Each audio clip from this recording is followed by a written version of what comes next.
Yun, samahan niyo muna ako magtutulak ng motor, ang Honda ADV ko, habang kinikwento ko yung nakita kong video kanina, or I think hindi pala kanina, yung nakaraang araw. Bale, si kuya nakamotor, naka-scooter, pero hindi niya sinasakyan. Tinutulak niya sa isang downhill, palusong na lugar. Katulad din ng ginagawa ko ngayon, palusong to. Siguro magtatanong kayo, bakit ko tinutulak? Ano bang trip ko? Bago ko ipagpatuloy yung kwento ko, sasakyan ko muna tong motor ko. So actually, walang problema yung motor ko. Gusto ko lang makuha yung atensyon nyo. Bale, sa video na yon, yung nakita ko, tinutulak ni kuya ang kanyang motor na scooter sa isang palusong na lugar instead na sakyan niya. Walang problema yung motor niya. Actually, walang problema. Kasi ang sabi niya, dun sa nagtatanong sa kanya, dun sa nagvi-video, delikado raw yung motor pag sinakyan niya. Kasi nung nakaraang ilang araw dun sa lugar na yon, merong na disgrasya. Yung lugar na yon, downhill, twisties pa. So medyo challenging na daan, pero konkreto, simentado. Tapos sabi pa niya, yung scooter kasi walang engine brake. So sa mga expert dyan, paki-comment naman, wala daw bang engine brake? Tama ba yung sinabi ni kuya? Walang engine brake ang scooter katulad ng ginagamit ko ngayon. Yung pangalawang statement niya is mahirap na, baka mawalan ng brake. Tama ba? Baka mawalan ng brake pag ganon yung sitwasyon. So yung unang statement ni kuya, walang engine brake ang scooter. Ang sagot ko, wrong. Merong engine brake ang scooter. Hindi nga lang ganun ka-pronounce, hindi ganun kalakas. Hindi siya katulad ng mga manual na bikes or semi-automatic na mga motor. Yun nga lang, yun yung problema. Pero kung naghahanap ka ng scooter na sa isang pindutan mo lang mag-engine brake, well, siguro you might want to check yung NMAX, TechMax, which is yun, i-re-review ko yun soon. Meron na akong na-shoot na B-roll, nasubukan ko na yung motor. Yun nga lang, hindi ko pa na-edit. So yun lang. Yun, hindi totoo na walang engine brake ang ating scooter. Hindi nga lang ganun kalakas. Kung gusto nyo, hanapin nyo yung video ni Sir Mel, na-explain niya doon. Ang iniisip ko lang, since si kuya nasa isang matarik na lugar, ang gagawin niya, bibitawan niya yung gas. I mean, hindi niya literal na bibitawan, pero hindi niya ma-engage yung engine braking kasi hindi siya magagas. Parang naka-neutral yung motor niya. So talagang walang engine braking na mangyayari kung ganun yung gagawin niya. Now, pangalawa, in relation to that statement, syempre kung hindi niya mararamdaman yung engine brake, magfo-focus siya sa kanyang brake mismo. Tama naman siya. Kung masyadong mahaba yung downhill, tapos parati siyang naka-engage sa kanyang brake, iinit ang brake pad, iinit yung drum brake or yung disc brake, magkakaroon ng pag-fade ng brake, hindi nakakapit. Kasi kung nakikita nyo minsan, hindi siguro confident yung rider, parati siyang naka-engage sa brake, nakadiin siya sa brake to the point na umiinit masyado yung disc brake saka brake pad or drum brake sa likod kung naka-drum pa lang. Actually, marami nang nadisgrasya niyan sa, hindi ako nakakamali, dyan sa Cebu, sa Trans Central Highway. Kasi pag downhill kasi, syempre, challenging siya. Yung isang vlog ko dati, downhill na skill na dapat nating mamaster is yung pagiging confident sa braking, especially sa front braking.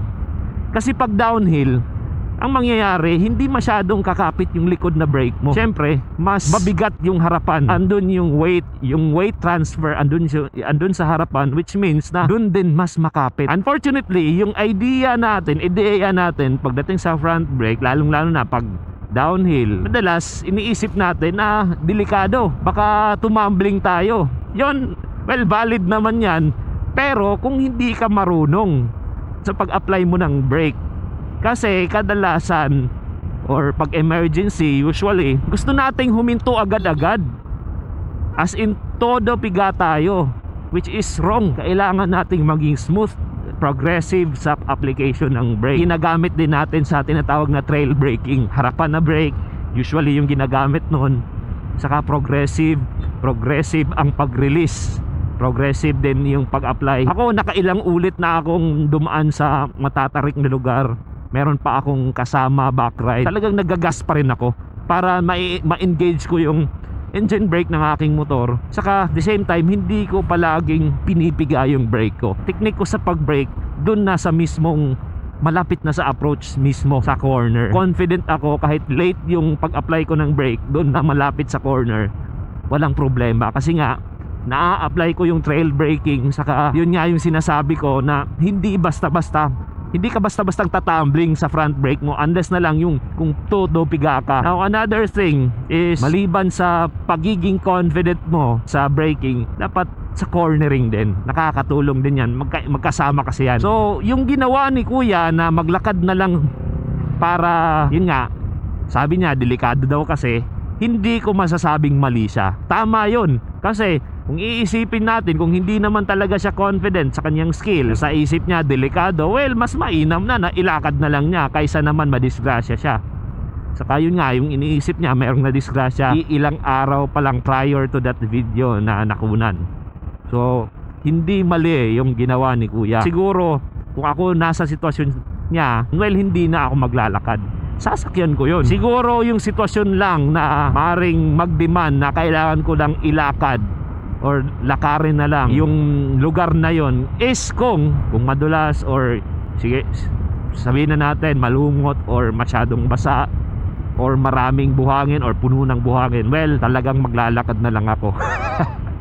Hindi ko i-risk. Actually, nangyari na sa akin yan. Meron akong lugar na puntahan, dinala ko yung scooter ko, hindi ko sinakyan yung motor, bumaba talaga ako nung merong isang part na downhill kasi alam ko madulas, maputik. So sa mga naka-scooter dyan, meron akong vlog na sinabi ko, sometimes the best upgrade is a downgrade.